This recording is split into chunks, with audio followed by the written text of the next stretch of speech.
हरे कृष्णा। जगत गुरु शिल प्रभुपाद महाराज की जय। परम पूज्य लोकनाथ स्वामी महाराज की जय। निताय गौर प्रेमानंदे हरि हरि बोल।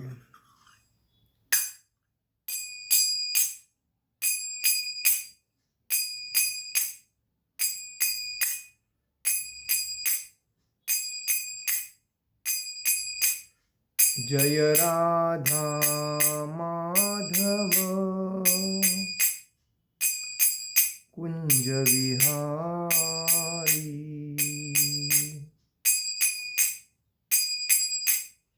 जय राधा माधव कुंज विहारी।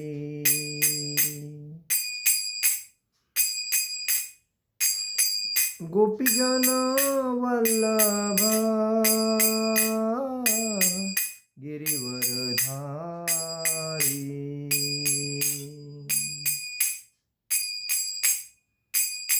गोपीजन वल्लभ गिरिवरधारी।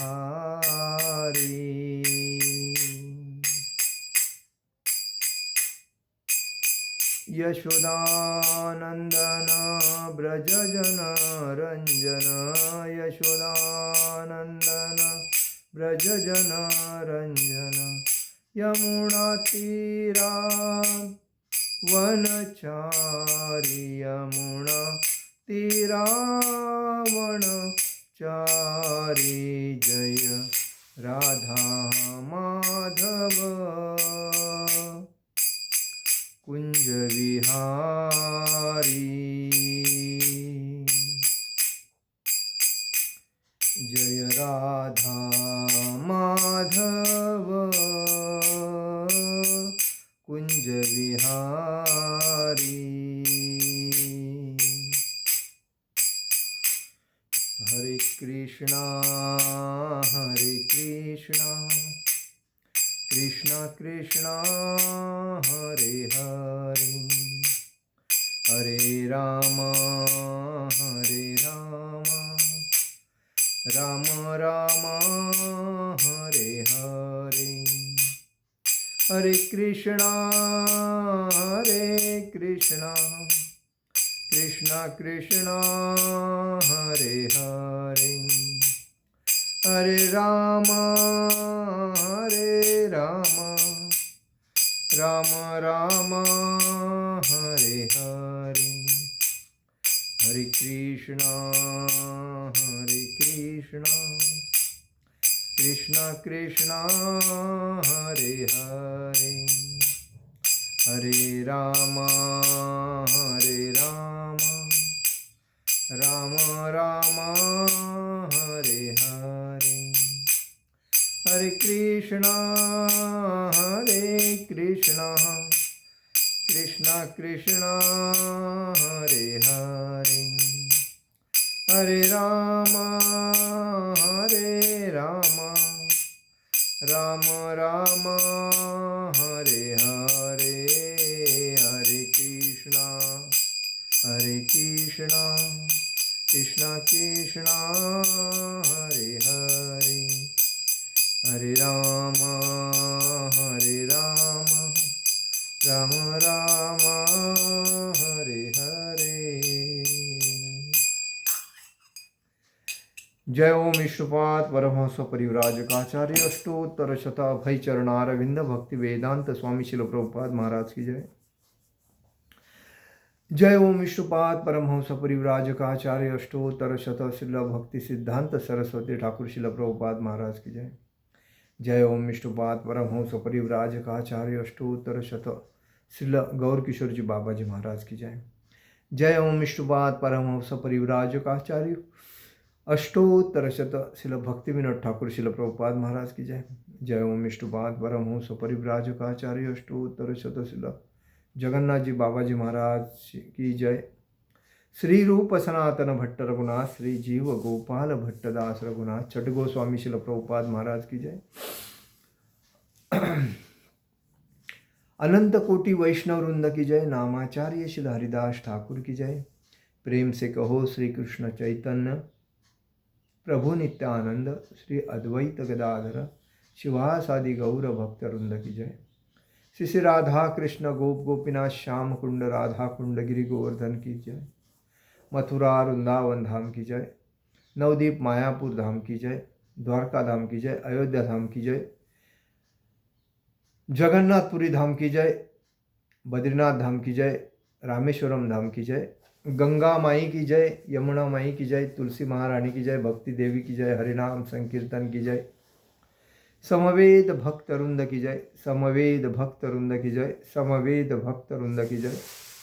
श्री श्री गुरु गौरांग की जय। निताई गौर प्रेमानंदे हरि हरि बोल। ओम नमो भगवते वासुदेवाय। ओम नमो भगवते वासुदेवाय। ओम नमो भगवते वासुदेवाय। नारायणं नमस्कृतं नरो चैव नरोत्तमं देवी सरस्वती व्यासं ततो दयो विदुरे। नष्टप्रायेषु भद्रेषु नित्यं भागवत सेवया भगवत उत्तम श्लोके भक्ति भवति नैष्टिकी। कृष्णाय वासुदेवाय देवकी नंदनाय च नंदगोपकुमाराय गोविंदाय नमो नमः। आज हम लोग भगवद गीता के 4थे अध्याय में 10वें श्लोक पे चर्चा करेंगे। आप सभी का हार्दिक स्वागत। वितराग भय क्रोधा मन्मया मामुपाश्रितः बहवो ज्ञान तपसा पुता मद्भाव मांगतः।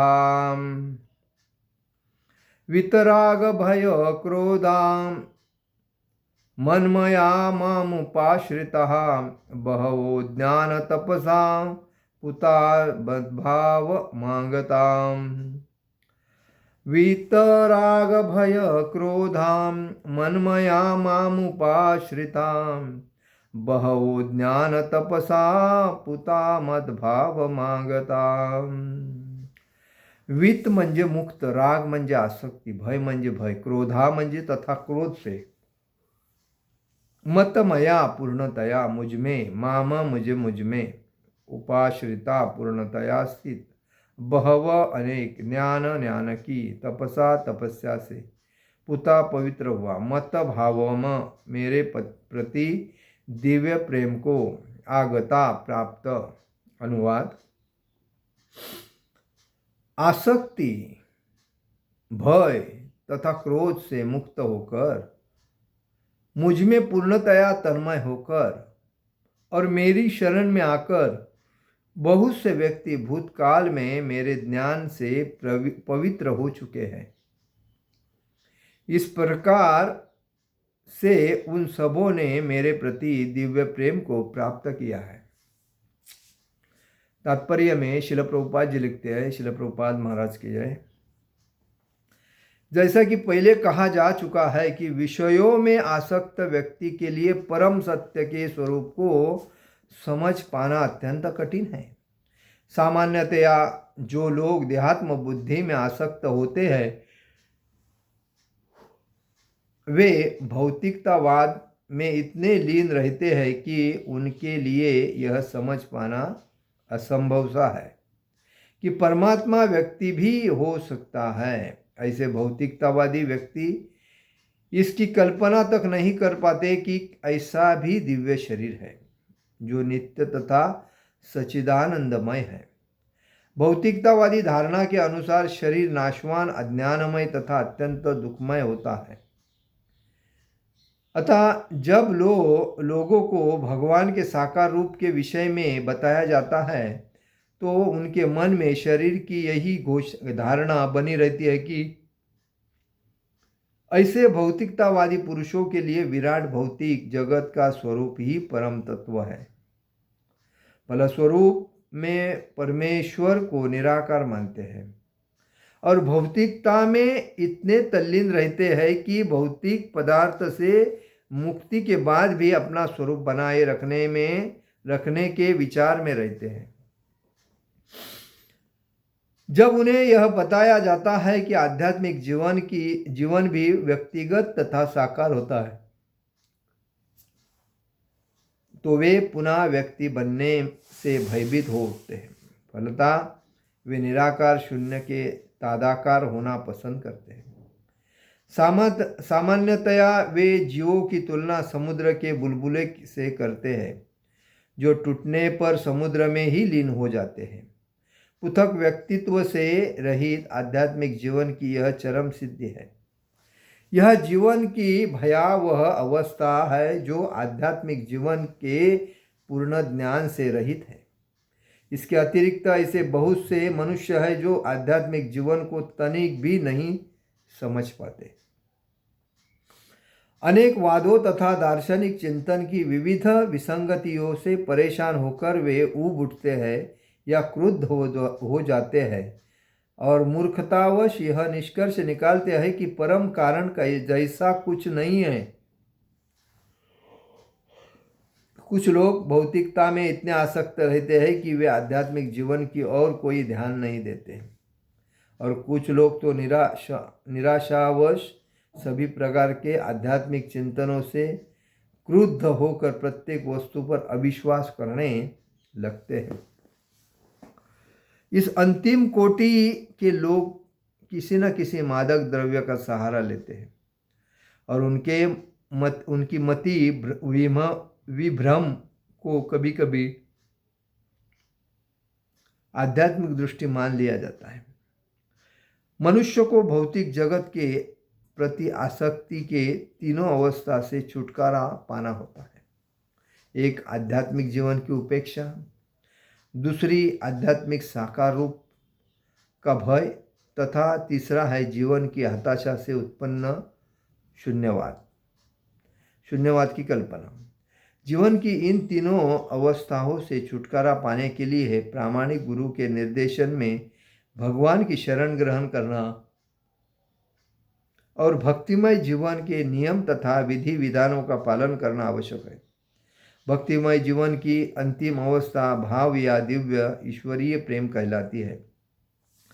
भक्ति रसामृत सिंधु में पहले स्कंद के 4 अध्याय में 15वें श्लोक 16वें श्लोक के अनुसार भक्ति का विज्ञान इस प्रकार है।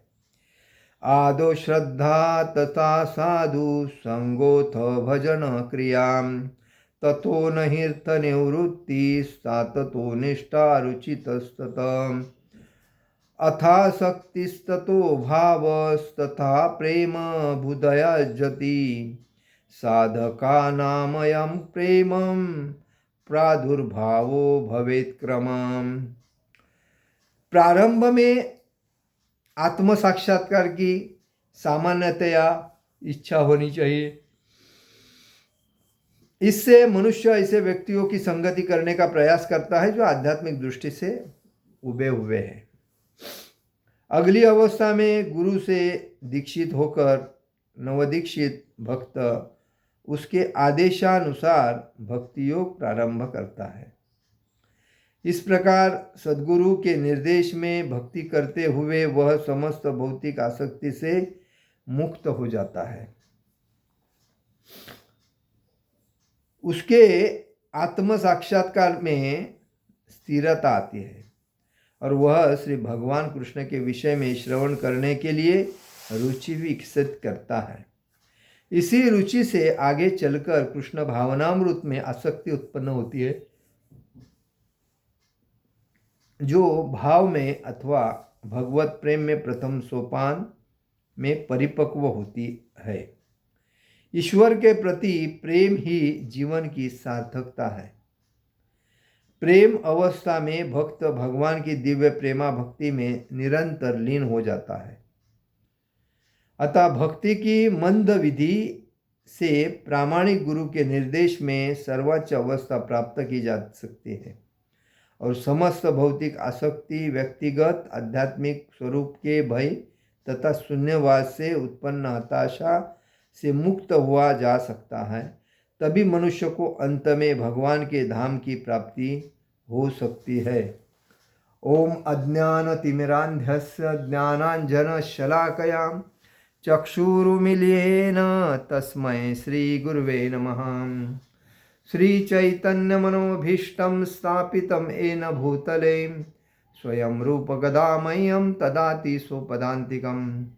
वन्देऽहं श्रीगुरु श्रीयुपदकमलं श्रीगुरुवैष्णवांच श्रीरूपं सागरजातं सहगण रघुनाथामतं तं सजीवं साद्वैतं सावधूतं परिजनसहितं कृष्णचैतन्यदेव श्रीराधाकृष्णपादान् सहगण ललिता श्रीविशाखान्वितांच। हे कृष्ण करुणा सिंधु दीनबंधु जगतपते गोपेश गोपिका कांत राधा कांत नमोस्तुते। तप्त कांचन गौरांगी राधे वृंदावनेश्वरी विशुभानुसुते देवी प्रणमामि हरिप्रिये। वाञ्छाकल्पतरुभ्यश्च कृपा सिन्धुवे भवच पतितानां पावनेभ्यो वैष्णवेभ्यो नमो नमः। नमो ब्राह्मण देवाय गो ब्राह्मण हिताय च जगद्हिताय कृष्णाय गोविंदाय नमो नमः। गुरुवे गौरचंद्राय राधिकाय तदालये कृष्णाय कृष्ण भक्ताय तदभक्ताय नमो नमः। नमो विष्णुपादाय कृष्णप्रेष्ठाय भूतले श्रीमते भक्तिवेदांत स्वामिनेति नामिने। नमस्ते सारस्वते देवे गौरवाणी प्रचारिणे निर्विशेष शून्यवादी पाश्चात देश तारणे। जय श्री कृष्ण चैतन्य प्रभु नित्यानंद श्री अद्वैत गदाधर शिवासादि गौर भक्तवृंद। हरे कृष्ण कृष्ण कृष्ण हरे हरे हरे राम राम राम हरे हरे। हरे कृष्ण कृष्ण कृष्ण हरे हरे हरे राम राम राम हरे हरे। तो आज हम लोग आज जिस अध्याय पे जिस श्लोक पे हम चर्चा कर रहे हैं वो श्लोक भगवान का प्रेम कैसा प्राप्त करना है उसके ऊपर हमें लेके जाता है। जैसा कि हर व्यक्ति अपने मन में जो इच्छा है तृप्त करने के लिए दिन रात मेहनत करता है, तो इसीलिए कहा जाता है जब आदमी में जो आसक्ति होती है, इच्छा होती है, लोभ होता है, मोह होता है, अहंकार होता है, क्रोध होता है और संशय होता है, ये जो 6 राक्षस जो है ये आदमी को शांति से जीने नहीं देते और इस वजह से वो व्यक्ति को कुछ ना कुछ लोभ रहता ही है। अभी समझो बच्चा है तो उसको बड़ा होने का लोभ रहता है, बड़ा है तो फिर उसको बड़े बड़े लोग जैसे कपड़े पहनते हैं, गाड़ी चलाते हैं, वैसा करने की इच्छा होती है। तो उसके बाद उसको लगता है अरे उसने ये किया तो मेरे को भी वो करना चाहिए, नहीं तो फिर बराबर नहीं। तो और इंद्रिय जो है उसकी तृप्ति करने के लिए वो मेहनत करता है। इसीलिए दिया है वीत राग भय क्रोधा मनमया मामु पाश्रिता बहवो ज्ञान तपसा पुता मद्भाव मागता। तो आसक्ति भय इसलिए बोलते हैं जन्म मृत्यु जरा व्याधि। मनुष्य जन्म में आया है तो उसका मृत्यु तो होना है, लेकिन उसको व्याधि होनी है, तकलीफ होनी है, बीमारी होनी है, तो जरा होती है, व्याधि होती है और उसके बाद जीस के उसका शरीर समाप्त होता है। तो कहने का मतलब आसक्ति तो है, भय है, आदमी को क्रोध रहता है, कोई मन से काम नहीं हुआ तो दूसरे के ऊपर गुस्सा करता है, तो अहंकार ज़्यादा होने की वजह से क्रोध तो आता ही है। और मुक्त होकर तो भगवान बोलते हैं ये जो 6 राक्षस है, लोभ क्रोध अहंकार ईर्ष्या संशय, ये जो 6 जो राक्षस है, इस राक्षस को पूर्णतः शरीर से बाहर निकालने के बाद जो व्यक्ति भक्ति में जो तल्लीन होता है वो संगति के वजह से, जैसा कि इसमें संगति कैसी बताई है, देखो इसमें बताई है पहला भक्ति के ऊपर श्रद्धा रखनी चाहिए। श्रद्धा जब हम रखते हैं तब आहिस्ता आहिस्ता अपने को उसका आनंद मिलता है। उसके बाद साधु संग होना चाहिए, मतलब जो भक्त है उनके संगति में जाते हैं, जब भक्तों के ऊपर श्रद्धा रखते हैं, उनके साथ मिलजुल के रहते हैं, उनके साथ हरिनाम संकीर्तन करते हैं, तो उनके थोड़े से गुण अपने में आते हैं। जैसा कि दूध है, पानी है, उस पानी में अगर दूध मिला जाए तो दूध किधर और पानी किधर मालूम नहीं पड़ता है, तो सब दूध ही लगता है। तो वैसा ही भक्तों के गुण थोड़े थोड़े उसके अंदर आते हैं और उस वजह से वो व्यक्ति भक्ति में थोड़ा सा इन्वॉल्व हो जाता है, उसमें आनंद आता है। उसके बाद भजन क्रिया, मतलब उसका भजन करने का उसके मन में आनंद तैयार हो जाता है। चलो क्या करेंगे, हरिनाम संकीर्तन भजन करेंगे, तो भजन क्रिया हो जाती है। तो हमेशा वो चांटिंग ज़्यादा करता है, मतलब हरिनाम संकीर्तन ज़्यादा करता है, भजन क्रिया होती है। उसके बाद अनर्थ सभी चीज़ों से, मतलब उसके मन में जो गंदे गंदे विचार है, जो इंद्रिय के भोग है, उनसे अलिप्त हो जाता है, अनर्थ निवृत्ति हो जाता है उससे। मतलब ज़्यादा लोगों, मतलब निगेटिव लोगों से ज़्यादा मिलने का छोड़ के जो भक्तिमय जीवन वाले जो साधु संग है उनके साथ मिलजुल के भजन करना है, भागवतम पढ़ना है, और दूसरी चैंटिंग करना है, उसमें आता है। उसके बाद उसकी भक्ति में निष्ठा बैठ जाती है। नहीं, भक्ति ही सबसे श्रेष्ठ है, बाकी सब व्यर्थ है, निष्ठा है। तो निष्ठा एक बार बैठ जाती है तो आदमी बाद में इधर उधर ध्यान नहीं करता है, तो वो निष्ठा से काम करते हैं ना। मेरी उसके ऊपर निष्ठा बैठी है तो मेरे को अच्छा लगता है, तो निष्ठा बैठ जाती है। निष्ठा बैठने के बाद उसको भक्ति में इतनी रुचि आ जाती है कि उसको कोई अगर बात करने को आएगा तो सीधा बोलता है, यार मेरे को टाइम नहीं है, मेरा बाकी सब काम रह गया है, आप दूसरी जगह पे देखो, मेरे को नहीं। क्योंकि उसकी जो रुचियाँ, जैसा एक पदार्थ बनाते हैं और वो पदार्थ बनाने के बाद उसकी जो टेस्ट लगती है, वो टेस्ट लगने के बाद वो बोलता है, यार वो ये बहुत अच्छा बनाया था, एक बार वापस बना, या वापस, ऐसा बोलते हैं ना। तो अभी समझो आलू पराठा बनाने को बोला, या पनीर पराठा बनाने को बोला, या मेथी पराठा बनाने को बोला, तो बनाने वाले ने ऐसा बना दिया कि इसकी उंगली भी चाट रहा है। तो ये रुचि जो है भक्ति में, तो वो भक्ति में कहाँ भी जाएगा तो पहला अपना जितने राउंडिंग है वो पूरा करेगा। उसके बाद वो 32 से 64 माला कैसे हो जाएगी उसके ऊपर ध्यान रहेगा। भगवान का दर्शन, भगवान का भोग, भगवान सब चीज़ प्रथम भगवान, रुचि, और उसके बाद आसक्ति। एक बार हर चीज़ की जब आसक्ति हो जाती है तो उसको रहा नहीं जाता है, मुझे वो चाहिए, कुछ भी करो मुझे वो चाहिए। तो वैसा ही भगवान के मंदिर में जाना, भक्तों से मिलना, हरिनाम संकीर्तन करना, अध्याय पढ़ना, दूसरी बात भक्ति के बारे में दूसरे को प्रचार करना, भक्ति के बारे में दूसरे को कहना, आसक्ति, भक्ति के सिवाय उसको दूसरा कुछ नहीं। उसके बाद मन में भाव तैयार हो जाता है, भाव ऐसा हो जाता है कि मैं और मेरे भगवान, उसके सिवाय मुझे कोई ही नहीं।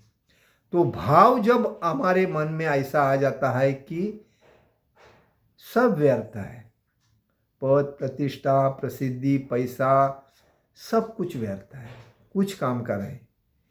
हमारे जीवन में इंद्रिय की जो तृप्ति है, सब इंद्रिय भोग करके छोड़ दिए, कुछ फायदा नहीं है। ये मन में जो भाव आता है, भक्ति के सिवाय दूसरा कुछ नहीं, एकल कृष्ण, बस फक्त एक भगवान ही है अपने तारने वाले। बोलते हैं ना,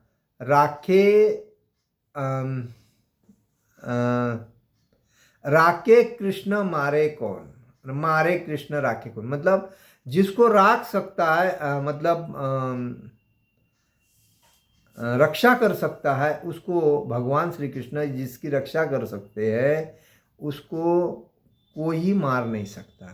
और भगवान श्री कृष्ण जिसको मार सकते हैं उसको कोई बचा नहीं सकता। इसीलिए बोलते राखे कृष्ण मारे कौन और मारे कृष्ण राखे कौन, ऐसा बोलते हैं।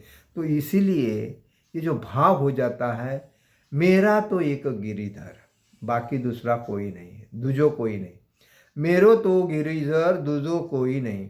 मीराबाई क्या बोलती थी, मेरा खाली गिरिधर है, गिरिधर गोपाल, उसके सिवाय मेरा कोई नहीं है। ये जो भाव जो मन में है, तो उसके बाद जब भगवान का उसको प्रेम प्राप्त होता है, तो प्रेम जो होता है तो अक्षरशः भगवान उसको मिलते हैं, प्रत्यक्ष रूप से भगवान मिलते हैं, क्योंकि सबको त्याग करके वो भक्ति में तल्लीन है। इसलिए बोलते हैं भगवान को भक्ति से ही पाया जा सकता है, भक्ति से ही मतलब भगवान को पाया सकते हैं हम लोग, बाकी कोई चीज़ से नहीं।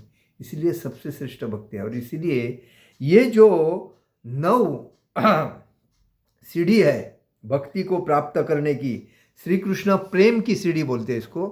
तो ये सीढ़ी जब आदमी चढ़ता है भक्ति करते करते, तो आराम से उसको भक्ति में प्रगति होती है।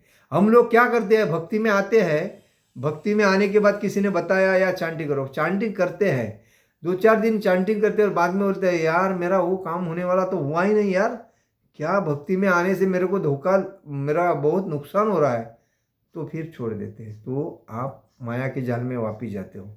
भक्ति में आते हो और आपके पास से कुछ लॉस हो रहा है, कुछ निकल रहा है, तो समझ जाओ आप भक्ति में प्रगति कर रहे हो, क्योंकि माया आपसे साइड से निकाल दे रहे भगवान। जैसा कि कोई चीज़ को जंग पकड़ी होती है, तो उसको ठोकने के बाद उसकी जंग बाहर निकालती है और वो वस्तु थोड़ी अच्छी लगती है।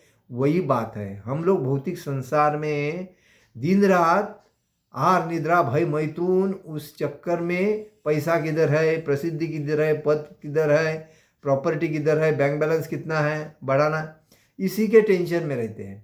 तो उस बेसिस पे हमारा अगर थोड़ा भी नुकसान होता है तो हमारा कॉन्फिडेंस लो हो जाता है, मतलब संभालने की इच्छा नहीं होती, और इस वजह से आदमी उसको छोड़ देता है। तो इसीलिए कहा जाता है कि जब कोई भी, इधर बताया देखो, आसक्त व्यक्ति के लिए परम सत्य के स्वरूप को समझ पाना अत्यंत कठिन है। जब किसी चीज़ के ऊपर उसकी आसक्ति रहती है तो उसको समझ नहीं सकते हैं, वो कभी पलटी मार सकता है। वही बात है, सामान्यतः जो लोग देहात्म बुद्धि से आसक्त होते हैं, ये भौतिकतावाद में इतने लीन रहते हैं कि उनके लिए समझ पाना संभव नहीं, क्योंकि उनको भौतिक मतलब भौतिक संसार में जो भी चीज़ है ये क्षुल्लक आनंद की देने वाली चीज़ है। लाइफ टाइम आनंद आपको खाली भक्ति देगी, लेकिन ये क्षुल्लक आनंद के लिए लोग दिन रात मेहनत करते हैं। जैसा कि एक महीना मेहनत करने के बाद एक सैलरी मिलती है, सैलरी के बाद उसके घर में सामान भरने के बाद ये इसका देना उसका देना उसका देना करने के बाद हाथ में क्या होता है, कुछ बचता ही नहीं।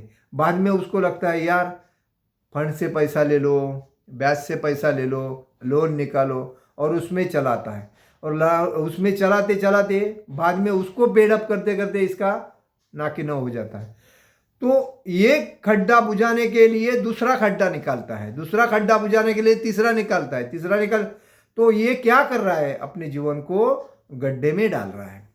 तो इस वजह से उसने अगर इंद्रिय की तृप्ति बंद कर दी, आहार खाली अन्न वस्त्र निवारा जो मिलता है उसमें जितना आप में आता है हाथ में, उसमें ही अपने को चलाना है, उससे ज़्यादा दूसरे से लेना ही नहीं।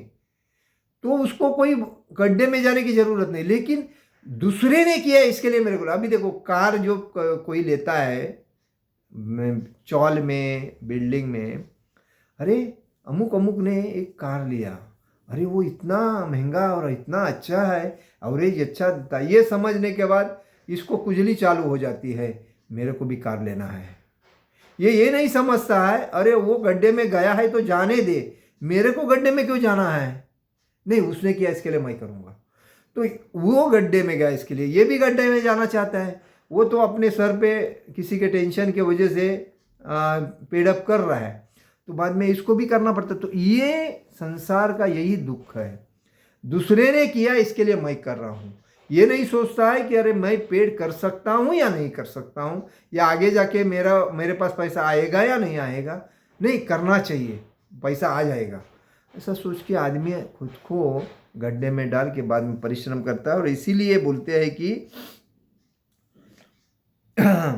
उसको वो भौतिकतावादी में लीन रहते हैं, इसीलिए उनको पाना असंभव होता है। भौतिकतावादी व्यक्ति इतनी कल्पना तक नहीं कर पाते कि दिव्य शरीर, ऐसा भी दिव्य शरीर है जो नित्य तथा सच्चिदानंदमय है। यह हमें शरीर जो मिला है 84 लक्ष योनि के बाद मिला है, लेकिन हम इस शरीर का उपयोग क्या करते हैं?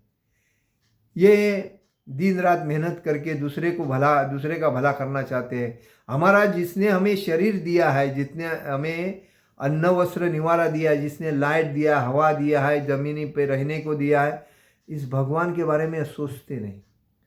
जो फ्री दिया है, हवा देखो, अगर नहीं रहेगा तो कोरोना में हमारी क्या हालत हो गई, बराबर। तो हवा हमें फ्री दिया, सूर्य प्रकाश हमें फ्री दिया, चंद्र प्रकाश से हमें दर दिन खाने की उपलब्ध वस्तुएं मिलती है, बराबर। गाय माता जो दूध देती है उससे हमें अलग अलग पदार्थ मिलते हैं, सब कुछ हमें भगवान ने दिया। फिर भी हम दूसरे की चाकरी नौकरी करने के लिए लालायित रहते हैं और हमारे जीवन को समझते नहीं, और हमारा जीवन नश्वर गवाते हैं। और वापिस हम बाद में सोचते अरे इतना महत्व का शरीर मिला तो उसको हम ऐसा ही गवाया। बहुत से लोग ऐसे टेंशन में जाके बाद में कोई योनि में जाते हैं, तो ये समझता है। इसीलिए समझना चाहिए हमारे शरीर का जो मोल है अतिशय, उसकी हम ये नहीं कर सकते हैं, गिनती नहीं कर सकते कोई चीज़ में। शरीर हमें मूल्यवान भगवान ने दिया है, अनमोल शरीर है। अगर जिस व्यक्ति को हाथ नहीं है वो कृत्रिम हाथ लगाता है, उसको पूछो तुम्हारे हाथ का वैल्यू क्या है। पैर नहीं, उसको पूछो पैर का वैल्यू क्या है। आँख नहीं, उसको पूछो आँख का वैल्यू क्या है। उसके बाद कान नहीं है, उसको पूछो कान का वैल्यू क्या है। शरीर के अंदर अगर कोई किडनी नहीं है, उसको पूछो किडनी का क्या वैल्यू क्या है।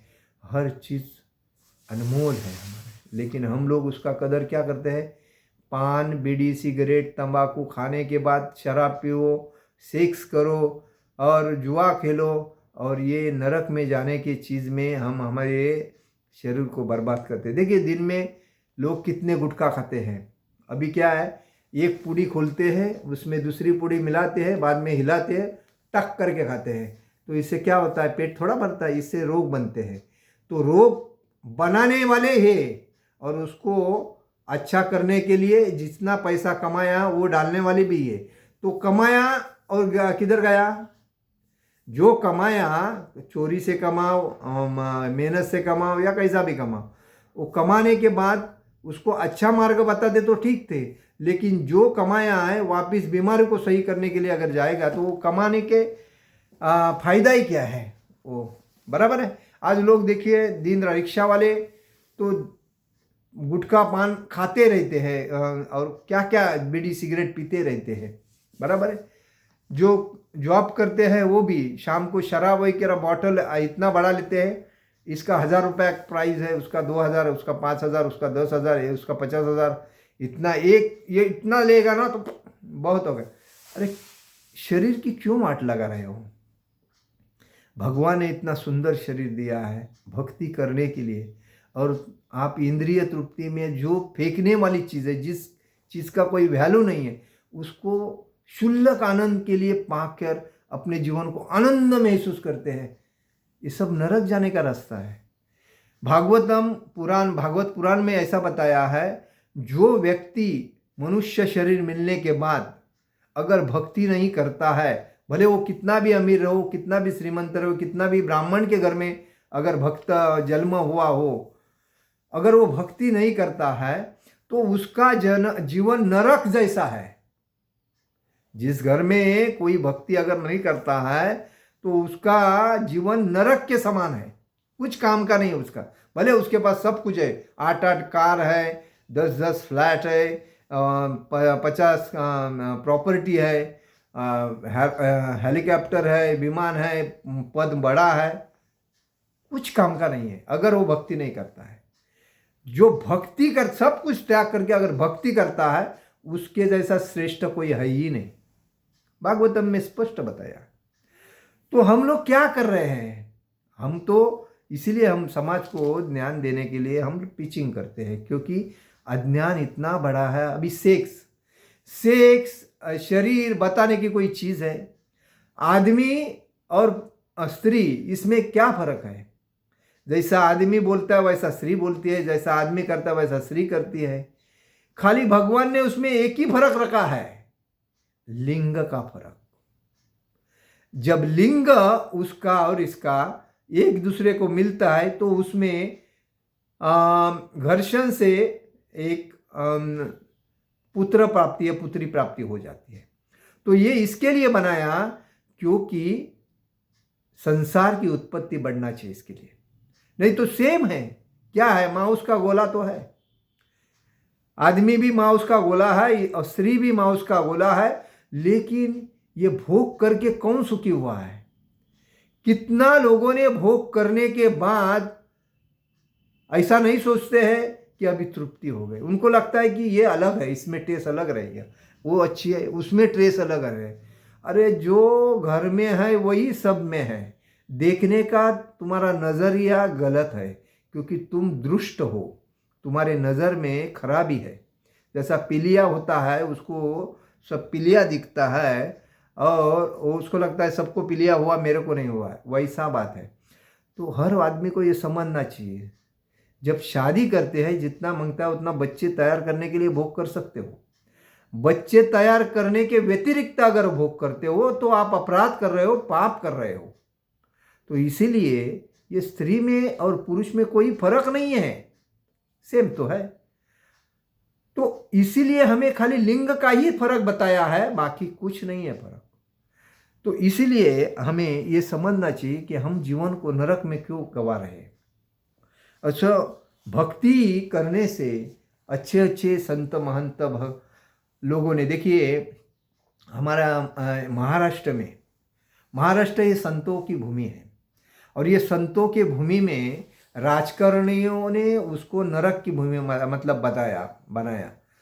राजकारण सबके घर में भरा है। किसी का तो राजकारण से पेट तो भरता है किसका? जिसका पद है उसका। बाकी तो सब केस अपने नाम पे करने के लिए, लाठी मार खाने के लिए, चटाई उठाने के लिए, गाली खाने के लिए वो लोग करते हैं। तो इससे किसका भला हुआ है?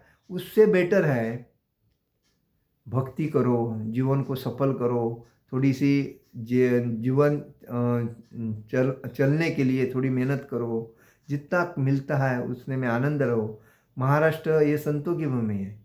उसमें क्या बताया है? एकनाथ ज्ञानदेव सोपान मुक्ताबाई, निवृत्ति ज्ञानदेव, तुकाराम भगवान, तुकाराम महाराज कौन थे? तुकाराम महाराज इस मतलब चैतन्य महाप्रभु के शिष्य थे। उनको चैतन्य महाप्रभु ने रामकृष्ण हरि मंत्र दिया था, और सभी को हरे कृष्ण कृष्ण कृष्ण हरे हरे, हरे राम राम राम हरे हरे मंत्र दिया। तो कहने का मतलब है, एकनाथ ज्ञानदेव तुकाराम जनाबाई, ये जो भाई बहन थे, ब्राह्मण के घर में पैदा हुए थे, लेकिन ब्राह्मणों ने उसको भी घर से बाहर किया था, क्योंकि वो तुच्छ बल की। वैसे ऐसी ये क्यों हो गया? जात पात, जाति कितना है? जाति तो है ही नहीं, खाली वर्ण है, ब्राह्मण, क्षत्रिय, वैश्य, शूद्र, ये तो वर्ण है। वर्णाश्रम धर्म है, सनातन वर्णाश्रम धर्म इसके लिए। लेकिन हम लोगों ने उसको महार चांबार ये वो ऐसा करते, बौद्ध मतलब कितने जाति बनाए। किसने बनाए? राजकारणियों ने। किसके लिए? मतदान मिलना चाहिए, वोटिंग करने के लिए। तो इसी वजह से तो उसमें लोग क्या करने लगे? आपस में झगड़ने लगे। झगड़ते झगड़ते किसका फायदा हुआ? झगड़ा लगाने वाले का फायदा होता है, झगड़ा करने वाले का फायदा कभी हुआ ही नहीं। तो लोग आपस में लड़ते रहे और फायदा दूसरे का होता रहे।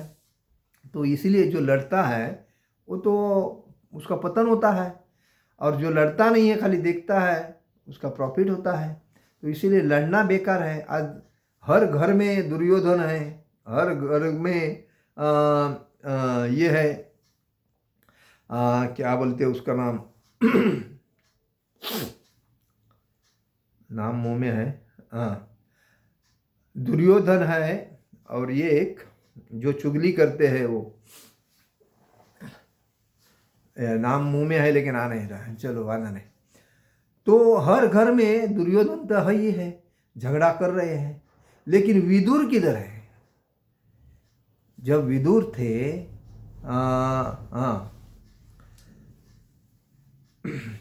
शकुनी, दुर्योधन भी और शकुनी भी है समाज में, हर घर में है। लेकिन उसमें ये नहीं रहता है क्या, अभी मुंह में नाम आया तो आया नहीं। क्या होता है कि 5 भाई हो गए और कोई सावत्र हो गया, तो उसमें लोगों को आस रहती है मेरी प्रॉपर्टी। आपका तो कुछ है ही नहीं, ना आपके माता पिता का है, ना दादा दादी का है, ये सब भगवान का है। इसीलिए कहा गया है ऐशा वादमिदम सर्वम यत्किंची जगता जगत।